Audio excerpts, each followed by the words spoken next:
Hi everyone, it's Felicia here checking in with you on day 2 of the Total Business Mastery Seminar. Did you know that there are 4 principles of marketing strategy? I didn't either. Watch this brand new footage where Brian explains exactly what they are and how you will become more successful once you start using them. Of ourselves. Oh yes. Sometimes I ask my business clients, I say, who sets your prices? Sometimes I have a whole room full of business owners. Who sets your prices, by the way? And who determines your market share? And who determines your profit levels? And who determines how fast you grow? And who determines the future of your business? I do, we do. No, you don't. Your competitors do. Your competition determines everything. Your competition determines your level of sales, the prices you charge, and how much money you make.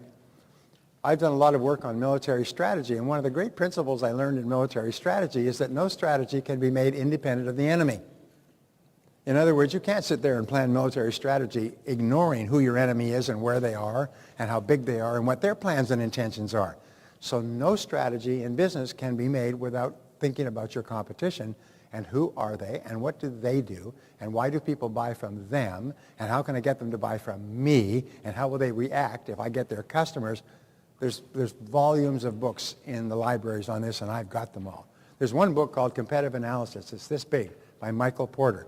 It's about 800 pages, and it's all on the things that you have to think about to position against competition. Big stuff. You can get PhDs in marketing focused on competitive analysis.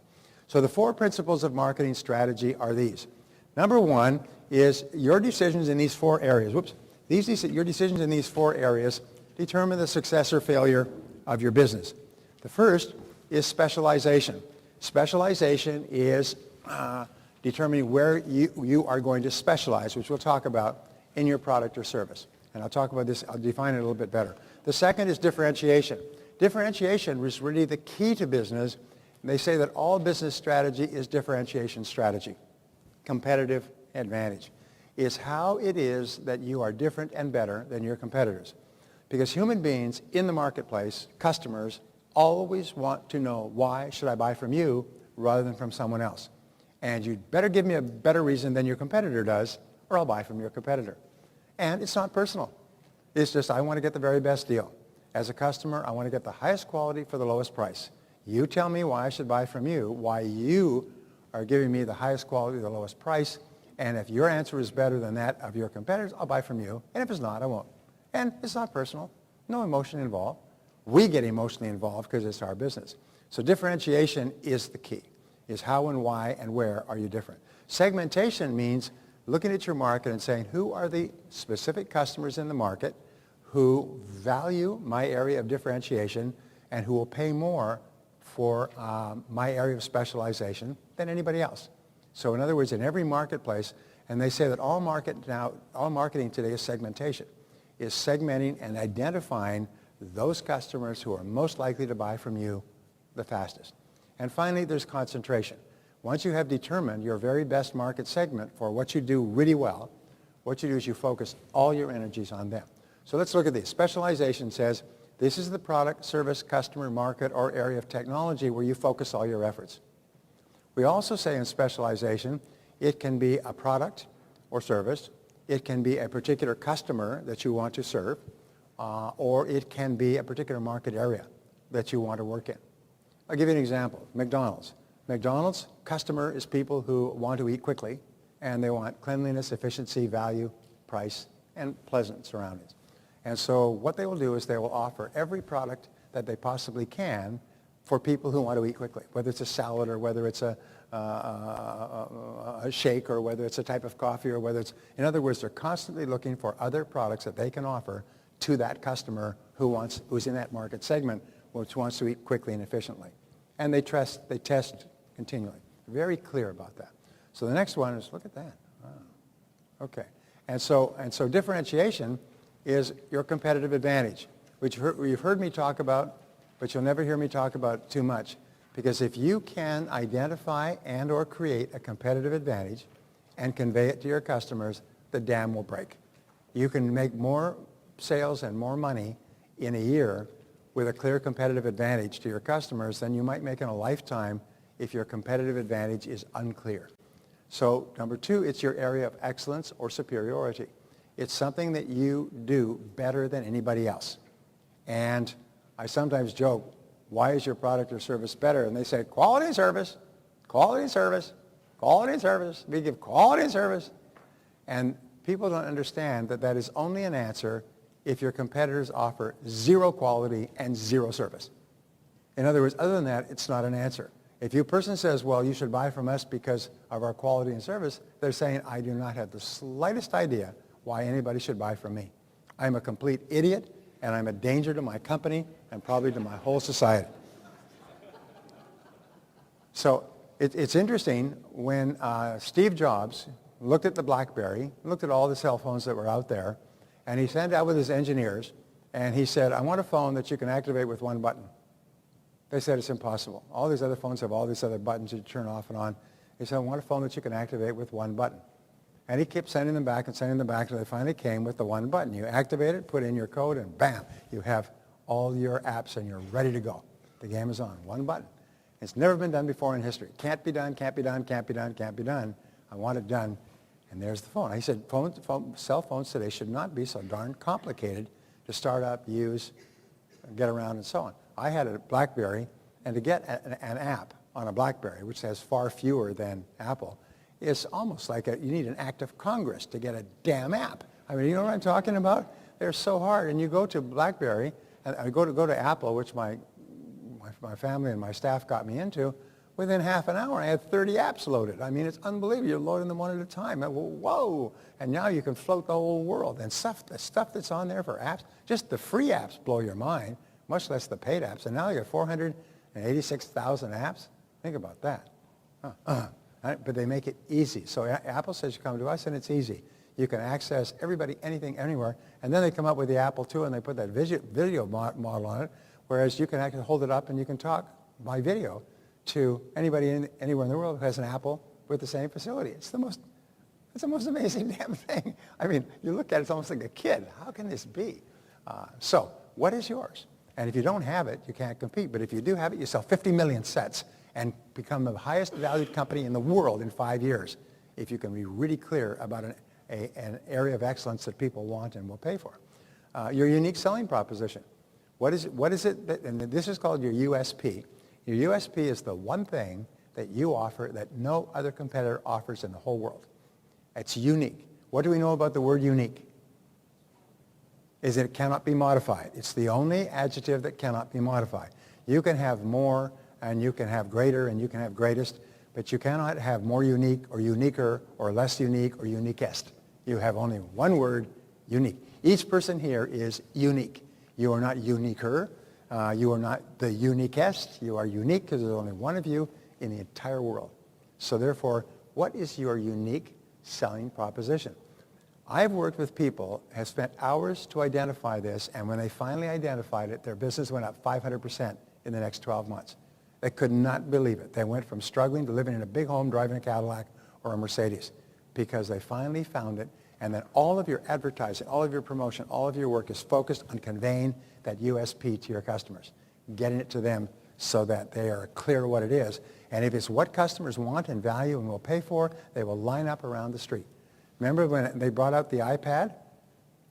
Because of the iPhone, nobody really knew it was in the iPad, except it was going to be like a whole broad screen. It was going to have everything that a computer had. They lined up around the streets by the hundreds to lay $500 down. $500. I don't know about you, but I think $500 is a lot of money, wouldn't you say?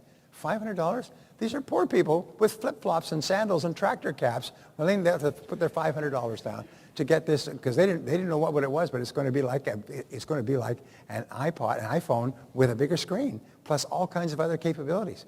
Wow. And you know what they did? They sold 25 million of them in less than a year. 25 million, and they totally changed the book retailing industry. The book retailing industry, like a ship that turned over, went from basically hardcover books in bookstores. It flipped. Now 51 to 55% of all books are being purchased as ebooks, and the reason is because of the iPad. Because iPad owners are readers, and they buy an average of 200 to 300 books in the first year. And the whole market flipped, and Borders, one of the biggest and oldest bookstores in America, went bankrupt all in less than a year when the iPad was introduced. Can you imagine? I mean, we're living in pretty turbulent times. Wouldn't you? Imagine a company that spent decades building was bankrupt nationwide within a year with the advent of one new technology. So, what is your unique selling proposition? Theirs is convenience. You can get everything fast, everything convenient, more convenient than anyone else. Everybody tries to compete with the iPhone or the iPad, can't do it. The Nook can't do it. The Hewlett-Packard got into it with their tablet and just quit. They just can't do it. Now, who is it? Not Samsung, but the Korean company is trying to compete and so on. But they have a unique selling proposition. So my question is, what is yours? And I'm going to ask you to answer that. What is yours? What is it that you offer that nobody else offers? Now, here's an insight. If you're offering something that everybody else sells, let's say you're a real estate agent. What's your unique selling proposition as a real estate agent if every other real estate agent with 100 miles has same unlimited access to the MLS?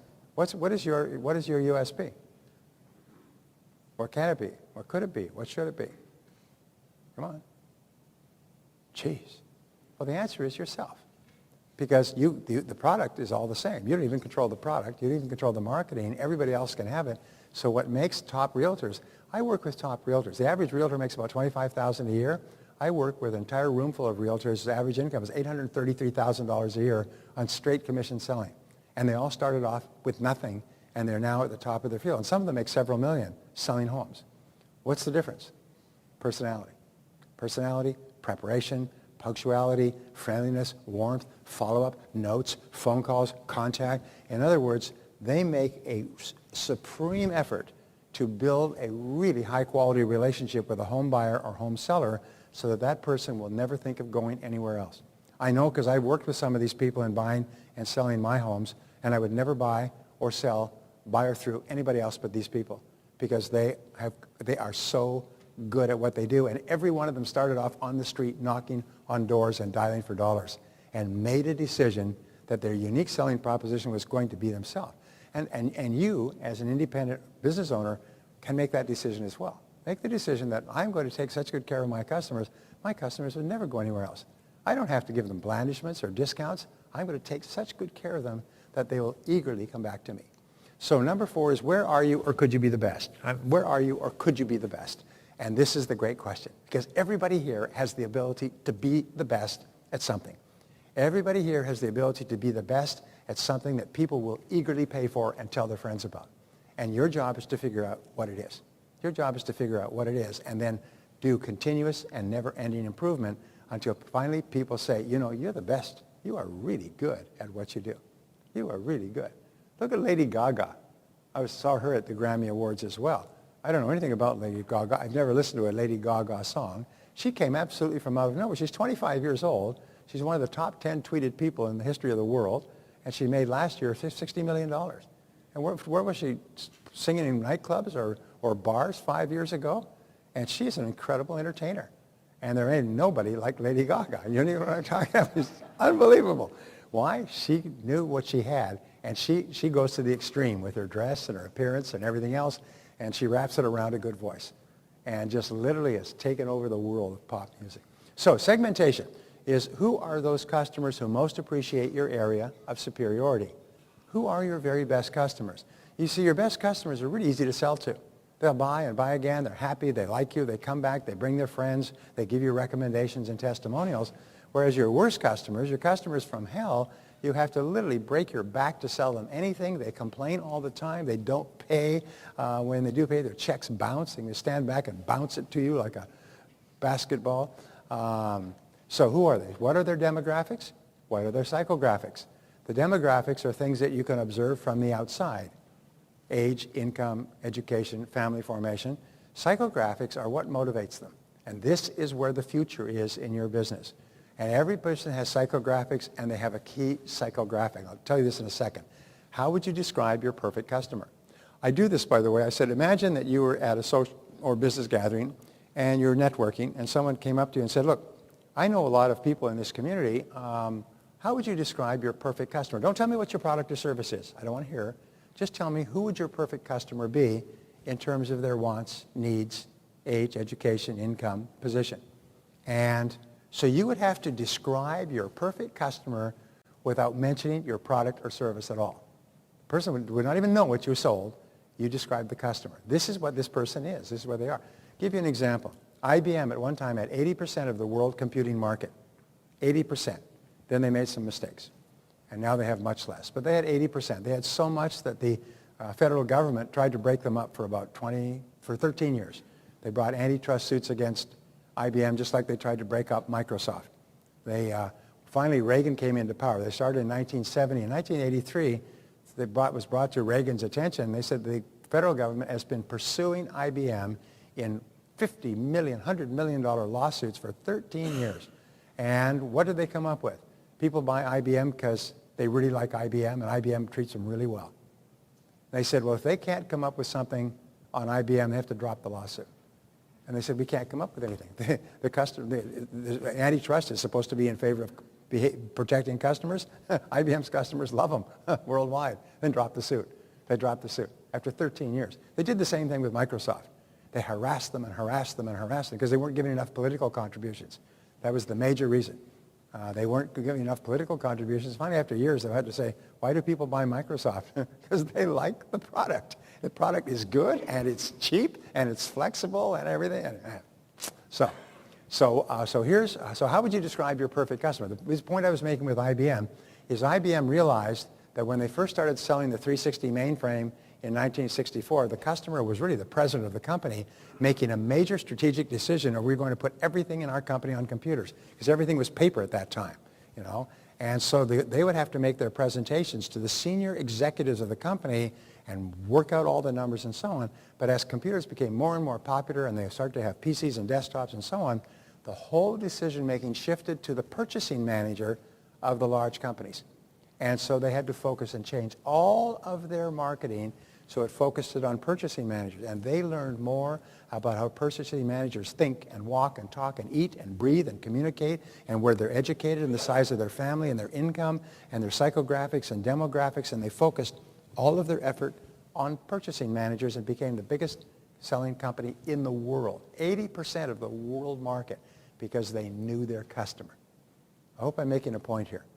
Many people, you say, describe your customer to me without mentioning your product or service. They go, huh? Well, somebody wants it? Duh. All right. So demographics. Here are the key demographics. And by the way, if you don't know these, find out. What we do, you know how we find out? You do surveys. Ask your customers. Offer them a prize if they'll fill in the blanks. Age, gender, that's important. Income, how much do they earn? Education, how well educated are they? Occupation, what sort of work do they do? Location, where do they live, and so on. And family status. Those are the main demographic features. And you've got to be very clear because if you change the demographics of your customer, you change your total marketing approach, your selling approach, your packaging, your product, your service, your people, and everything else. Now, your psychographics are even more important, and this is really neat, is what are their goals and ambitions? Because remember, people are motivated to buy because you offer to help them achieve a goal that they have. Or what are their wants and needs and motivations? They're motivated to buy because they have a need for what you're selling. And what are their hopes and dreams and aspirations? Where do they want to be in the future? And can your product or service help them get there? And 4, what are their fears or doubts or worries? Here's one of the great breakthrough discoveries for me in the last few years, is there's always one reason why people will buy from you. There's one major reason, and you have to find out what it is and convince the prospect that you can give them that benefit.